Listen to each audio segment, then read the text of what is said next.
Sebanyak 8 warga binaan pemasyarakatan WBP Lembaga Pemasyarakatan Kelas 2B Singaraja bebas melalui program cuti bersyarat.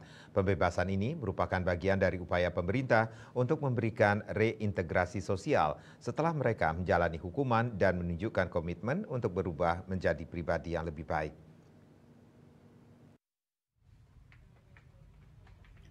Kedelapan WBP yang dibebaskan telah memenuhi syarat administratif dan substantif sesuai dengan ketentuan yang berlaku.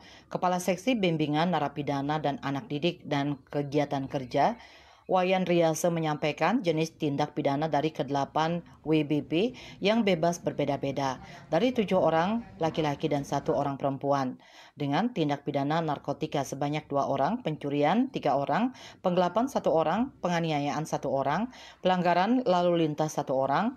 Setelah dibebaskan, kedelapan WBP ini akan diserah terimakan kepada Balai Pemasyarakatan Bapas Denpasar melalui pos Bapas Denpasar yang berada di Singaraja.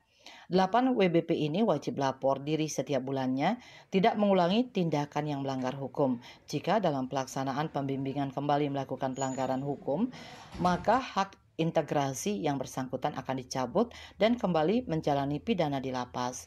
Yasri Yuli, Bali TV.